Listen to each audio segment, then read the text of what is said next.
Hey there, Mark Brown. So if you're listening to this, you know we talked about the people that we had coached in Sydney, Australia, and the event that Mark kicked butt on. And we kicked butt because they kicked butt. So one of our favorites that we've ever coached ever in the history of coaching.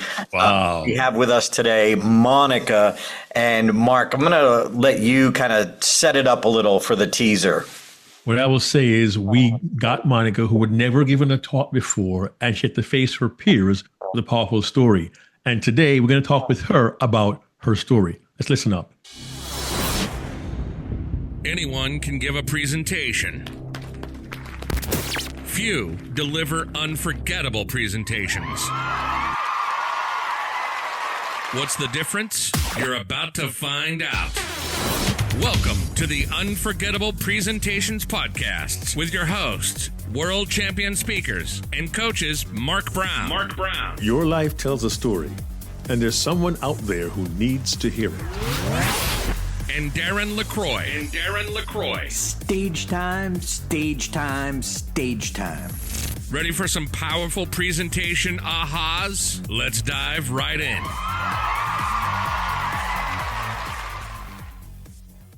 So, Mark, I will let you introduce our guest formally.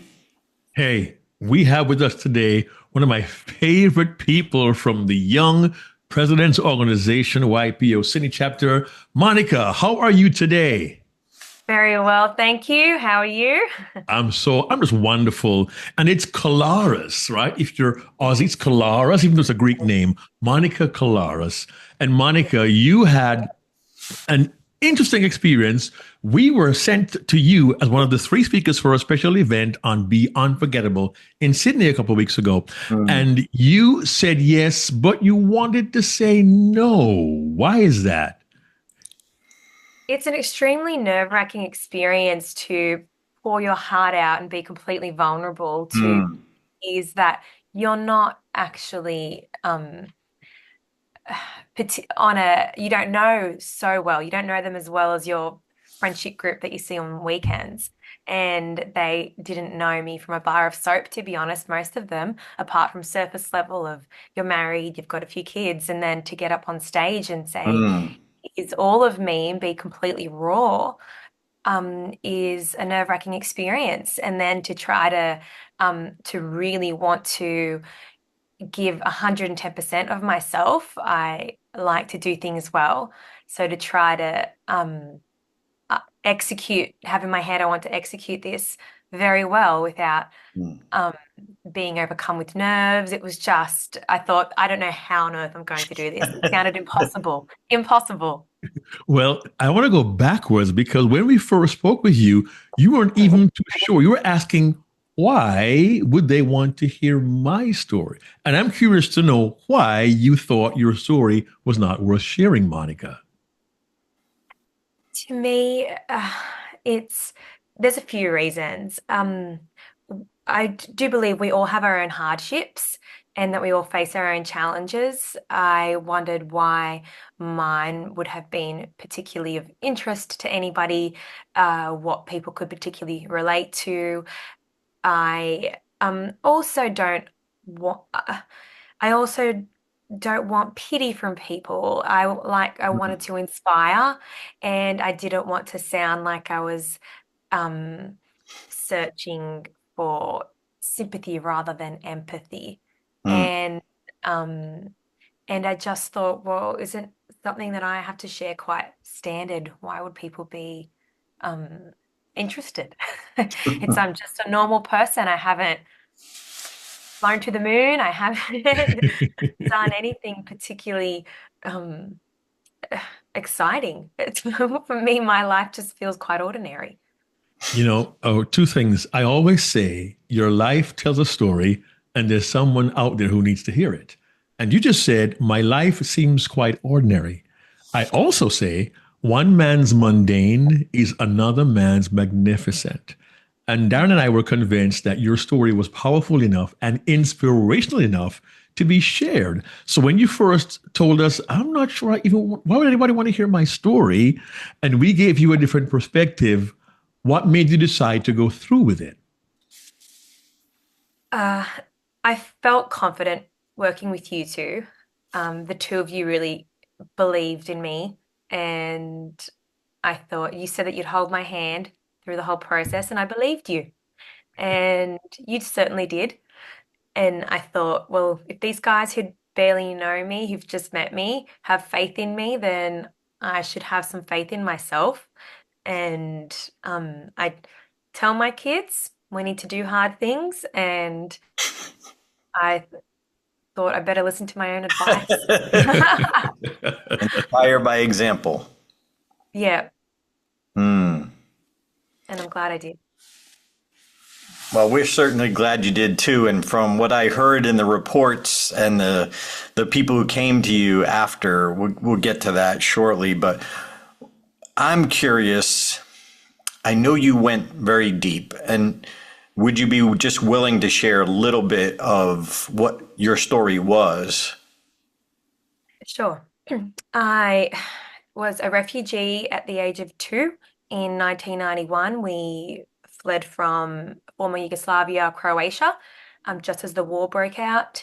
We had very little time to flee the country, moved to Australia, always thinking that we'd go back to Croatia, naively not realizing how long a war can actually go on. We ended up staying in Australia. I faced so much loneliness, so much pain in my very early years. Elementary school for me was very, very difficult. A lot of racism here in Australia in the 90s. It was very difficult to get through those junior years. And learning how to speak English at the same time as forming friendships was yeah, very challenging as a child, and I remember it all vividly. Then my father became extremely controlling, both of my parents, particularly my father, who it eventually turned abusive, physically, mentally, emotionally. That was from my early childhood, continued all the way through to my early adult years until I finally distanced myself from them after trying numerous times to establish healthy boundaries so that we could maintain some sort of relationship. It just never worked. Hmm. And during that period, I'd started high school, finished high school. When I was 17, I was sexually assaulted, which is horrible. Something I could never, my parents don't know that to this day, that I could never seek any help during that time. Then at 18, meeting John, who I eventually marry, and he's been an anchor in my life from that moment. He's a true hero for me in my story, and I met him at just the right time. So thank God I had him through all of that, because the journey after breaking away from my family was extremely difficult, um, extremely turbulent. I'm forging my own path. It's been ups and downs from anxiety and realizing I had PTSD. It's been quite the journey, and I've had to work really hard to heal. Hasn't been a linear journey, but I'm getting there. I'm getting there. I'm slowly healing, and I'm working really hard to maintain that path. Hmm. And can you see now, after you've gone through this experience with not only with Mark and me, but then delivering it to an audience, can you see how relatable, even if maybe people couldn't relate to the literal, some of it, because of how deep it really was, but to the emotional feelings that they've been through, that they had to distance themselves, that they had to deal with some kind of abuse or loneliness. And of course, everyone needs a John. Yes, it's oh, absolutely. I've come to know as well, also over the course of the last couple of years, while I've slowly become more vulnerable, but particularly after sharing this speech last week, that more people than you realize encounter difficulties within their family units, and a lot of people have unhealthy relationships with their parents, and sharing that this is quite common and there is a path forward has helped people, and it felt really empowering for me to um, later on receive that feedback from people and have people reach out to me saying how touched they were, and me too. And whether it's a sibling, a parent, it's so common. And that underlying emotion that we all have in common of, the pain, the struggle, the anxieties, uh, uh, the obligation that you often feel, particularly to family members, to hang on longer than what you should, um, and just how difficult a toxic relationship can be. Now, Monica, as an aftermath, I'm curious to know, I'm sure our listeners and viewers want to know, in the aftermath of what you didn't expect, what has happened since you delivered it as recently as the night itself on Thursday night? And then over the last week, what kind of reaction do you get? What are people saying to you? How are they responding, having heard your message and seeing you in a different light now? What's happening in that on that front? On the evening immediately after the event, so many people came up to me thanking me for what I had shared, and people I had never met before. I couldn't believe how many people were flowing into the room, and I was looking at them thinking, I've never met any of these people. Oh my goodness, what are they going to think? I have no idea who they are. Because the two different chapters came together, I'd never Right. met anybody from the other chapter. And of course, there's people from your own chapter who might not attend events frequently, and you don't see them as often. And it was these people who came up to me afterwards first, introducing themselves. And there were two different women who said, "Can I give you a hug, please?" That was Mm. amazing. Oh, That was so empowering. You did. I can't believe how you delivered that. That would have been so difficult, and you just trumped it. And it was really, really touching. mm. And then later that evening, I had text messages flooding through from people just saying, that was incredible. Some people told me that I was a natural born speaker, which was very flattering. And then the following day, the most touching thing for me was receiving an email from a YPO member in our chapter who I recognize him, but we've never had a conversation before. And he sent me an email telling me that he thanked me deeply for sharing my story.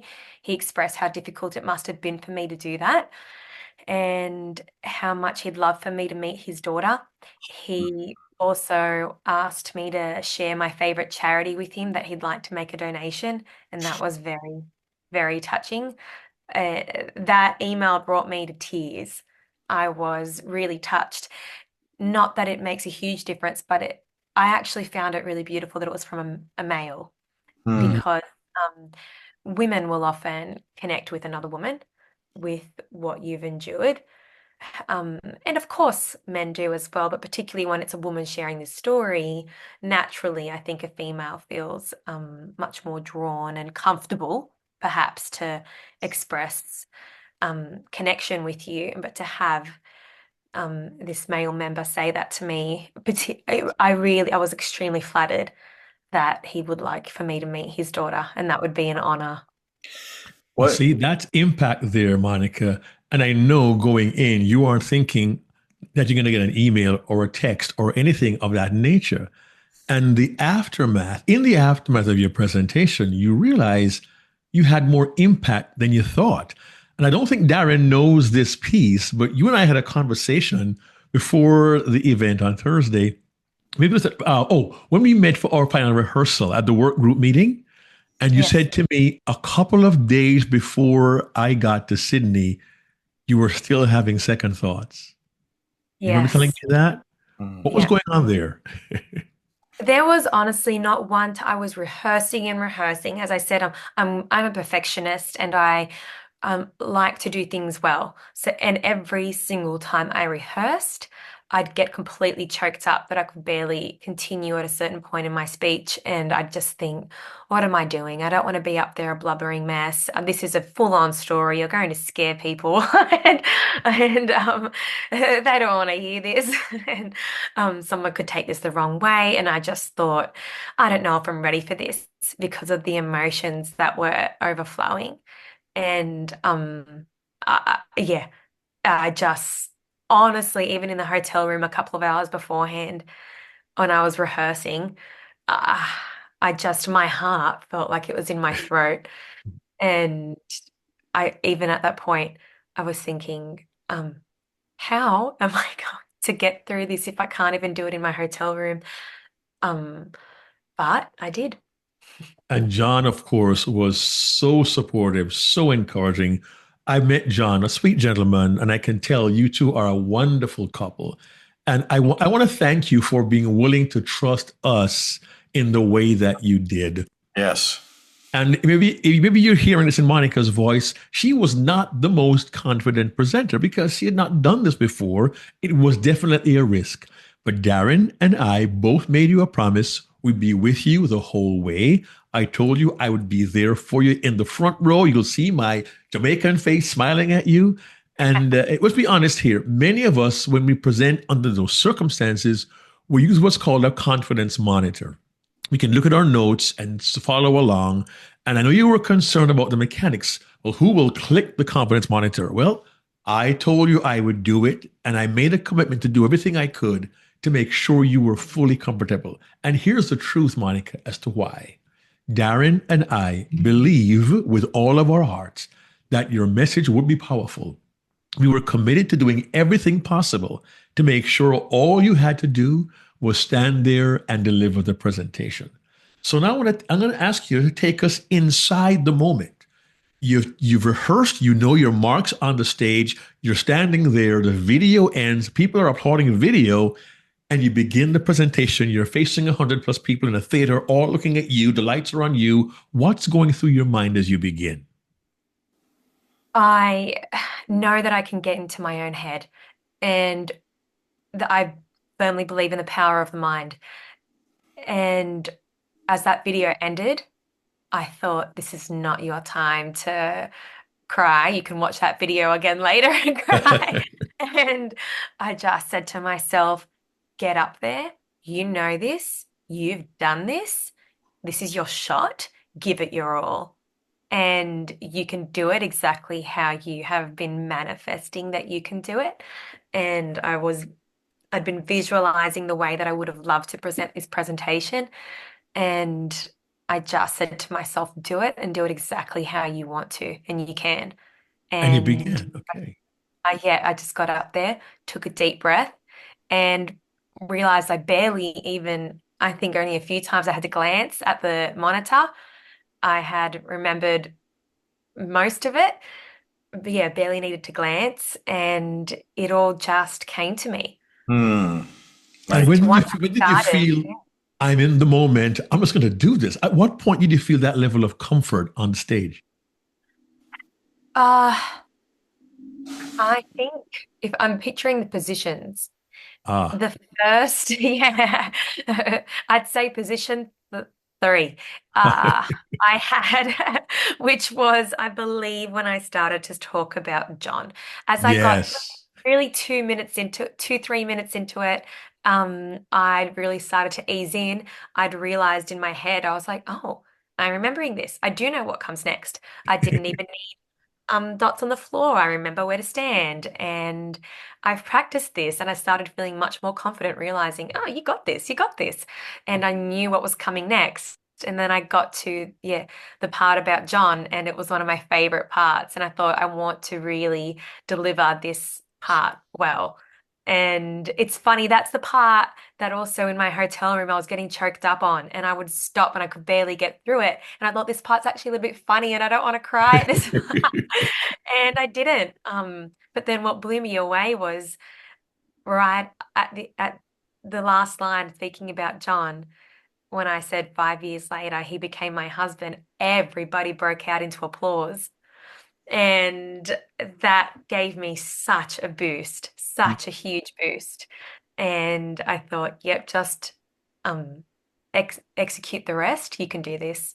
A couple of Darren, before we go to you, a couple of caveats. I know earlier Monika mentioned our chapter and the other chapter. We had 2 YPO Sydney chapters, Sydney Australis and Sydney Pacific. You were Sydney Pacific. So there were 2 different chapters doing a joint meeting. Also, she mentioned position 3. Darren, can you elaborate what that means for our listening audience? So one of my questions was the stage plan. How helpful was that? And if you're listening to this, we kind of lay out each little scene we put in a certain area so that as you go through your presentation, as you internalize it in your rehearsals, you anchor that scene to that different spot. How helpful was that? Very helpful. That really surprised me. I really remember because I thought initially, let me see, okay, this is supposed to help. Let's see. Wow, it really, really helped because I did remember when I finished this line, I moved here, and this is the next part. And my brain very quickly clicked into basically which paragraph I started, or which scene I started, and it was really powerful. There was a particular part of my speech towards the end where in one position I only delivered something very short for like 30 seconds before I moved, but it was so monumental.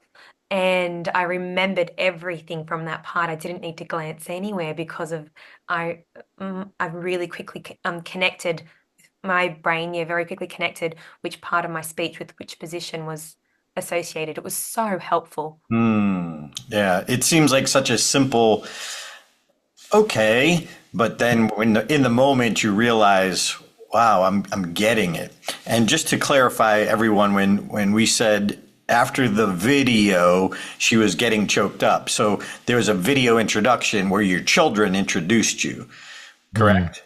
So each of the presenters had a video introduction from friends or family. And so I just wanted to, if people were caught on that, I wanted to clear that up. And I know we have very limited time with you. We thank you for doing this. We know you have to take care of your children, and that's an important focus. So thank you so much for trusting us, for going on the journey with us, even if it didn't make sense at parts. And I'm sincerely thrilled that you got the hugs, that you got the people coming up to you and talking to you and helping you truly see that you have a story. And we hope you do even more with it on a TEDx stage, wherever associations gather of parents. There's so many places where that story needs to be told.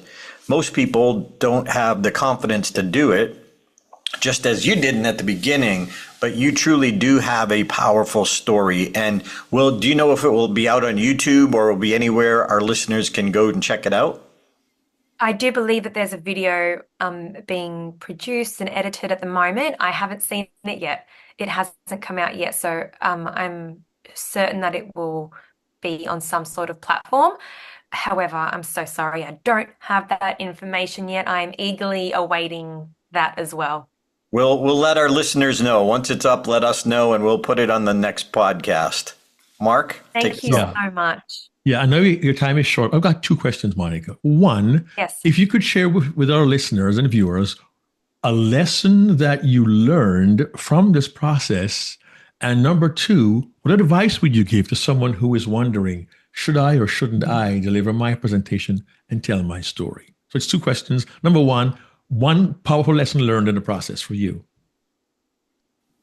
You really don't know if you can do it until you try. And it's a saying that you hear so frequently, but this was a huge lesson for me in terms of really experiencing that and putting the power of putting yourself out there, that you can dream of these opportunities and they won't happen unless you actually action that. And it just really taught me that I need to take that leap of faith. And it's education as well. It's a learning process, and that we're always learning. And this was such a massive learning curve for me. And I've really grown from the experience that stepping out of your comfort zone is such an important thing to do. And advice to anyone who is saying, I don't think I should tell my story, as you felt when you first began the process. If you feel that way, it probably means you should tell your story and tell it and then reflect and see how incredibly empowering it feels to share. When someone is vulnerable, that's how we connect with other humans. And that's just the basis of it. So share your vulnerabilities. You just never know. There is always someone who can relate. Love it. The power of transparency and vulnerability, like you lived it. Thanks for the courage. Thanks for trusting us. Thank you for guiding me. It's such a privilege to call you friend. Yeah. And Likewise. Likewise. And we applaud the work you're doing also in Australia. And think about, might there be opportunities down the road for Monika Colares to share her story again? Because it truly is inspirational. And we thank you for the privilege of being on your team.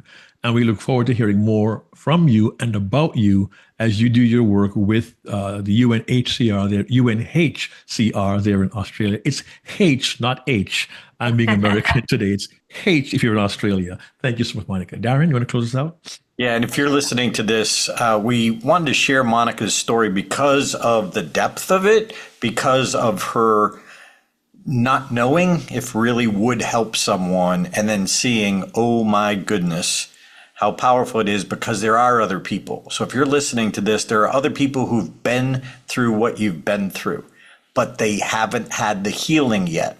You're sharing your story because you have healed, because you have come out the other side. Don't share it if you're still in the tragedy side, but if you have overcome it, even if you're not perfect yet, even though in our minds, Monika is perfect, even though if you're not perfect yet, if you've transformed, if you've come out of it, please listen to us. The world needs to hear your story. Monika, thanks for being here. And we hope to share the stage with you again. Likewise. Thank you so much. Thanks so much. Hey there, this is Darren LaCroix. Thanks for checking out this podcast episode on YouTube. If you want all of them, not every one is on YouTube, check out your favorite podcast platform so you don't miss an episode. Keep being a sponge so you can be unforgettable. Check out StagetimeUniversity.com, where good presenters become unforgettable.